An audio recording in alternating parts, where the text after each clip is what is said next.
All right, in this video, I'm gonna discuss why I no longer track my macros and why you should do the same. So recently, we launched the Kinobody app. We've got amazing reviews on the app. People are loving it. You can follow my best routines. The app walks you through the workouts, finds the best program for you, calculates your calories, your protein, the whole 9 yards. This thing is awesome. But I've had a lot of people ask me, why are you not giving us fats and carbs? Why just calories and protein? You see, I haven't tracked my macros in 8 years at least. From 19 to 23, I tracked them all. 4 years straight, MyFitnessPal. And the reason I stopped tracking them was because there's no need. You do not need to track your fats and carbs. All you need to do is track your calories and protein. In fact, it makes it so much harder to transform. If you need to hit this precise amount of protein, fats, and carbs, then if you have a meal that's a bit higher in fat, then you can't have that, and it's just really unsustainable. The only way to really do it is to just have a simple set diet plan that's exactly the same. It's just very hard to make it fit like a puzzle piece every single day. And no one that understands fitness can tell you that you have to hit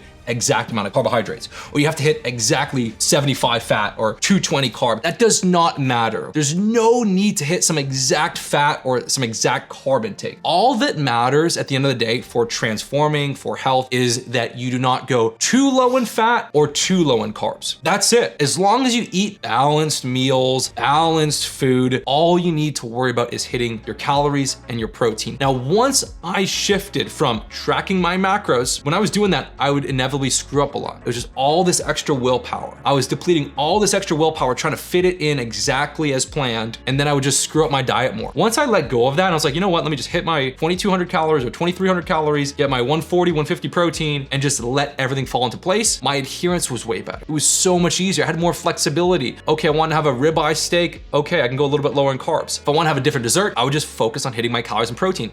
It improved my adherence so much. So this is what I recommend. Just hit your calories and protein and let your fats and carbs fall into place. Now, in order to do this effectively, you just cannot be scared of fat and carbs. So if you try and just eat very, very lean meats like chicken, turkey, and fish, and just have carbs without fat, butter, or olive oil, you're gonna go too low in fat. It's gonna hurt your testosterone. It's also be very, very hard to feel full. Now, if you have a diet that's just based on meat, vegetables, eggs, and cheese, and you're scared of carbs, you're gonna plummet your testosterone, your training performance. So all you have to do is just eat balanced, like grandma used to cook for the table. Some steak or some turkey, some potatoes, some vegetables, some eggs, some toast, some fruits. Eat balanced and just track the protein and track your calories, and you will transform. This whole idea of tracking macros exactly is garbage. It's so not necessary, and there's nothing it gives you. Hitting exactly 210 carb, 80 fat versus a 20% shift either doesn't make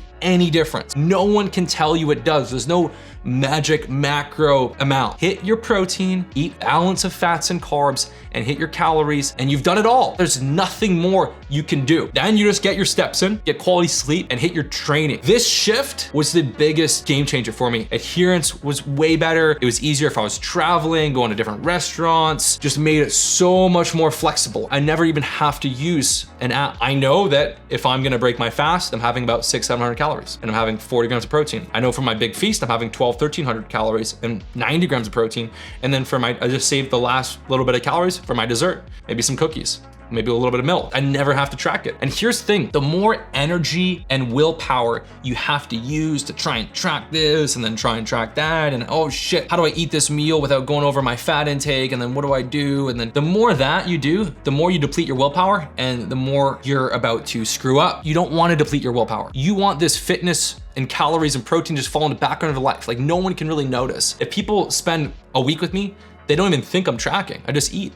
That's it. The more mental energy you use for this, the shittier results you're gonna get. You wanna use literally as little mental energy. Put that mental energy where it matters, into your goals, into your business, into your career, into learning new things.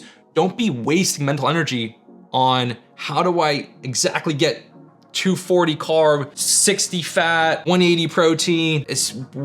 Crazy to me. And so how much protein do you need exactly? So about 0.82 grams per pound of your goal body weight. So if you have 30 pounds to lose, it doesn't make sense to calculate your protein on your current body weight because your extra fat does not increase your protein demands. Now, if you're trying to gain 20 pounds of muscle, then you're gonna need to increase your protein intake beyond your current weight. Now, it's not a gram per pound, it's 0.82 grams per pound of goal body weight. You do not need the 1 gram. The research shows 0.82, and the benefit of doing 0.82 versus 1 gram is that you have more room for fats and carbs. Once you have enough protein, you have enough, and the fat and carbs are really helpful for hormonal production.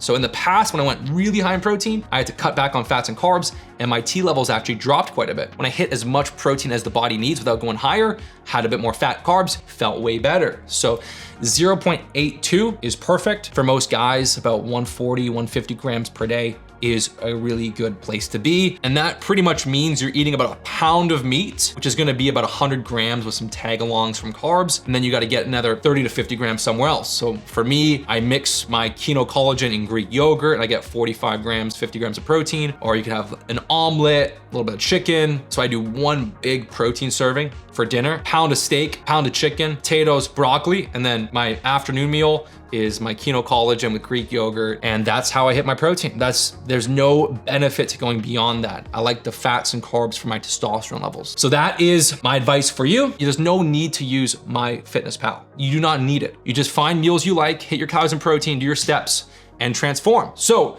if you want to get the new Kinobody app, it's out. We have an amazing deal for it. It has my best curated routines, the tracking. It does everything. It just guides you through a lights out transformation based on where you are. Then you can hit the link around this video or check the description. A lot of people thought it was never gonna come out. It came out, okay? It's a great year for Kinobody, and it's a great year to transform into movie star shape. So check it out, and I'll talk with you soon.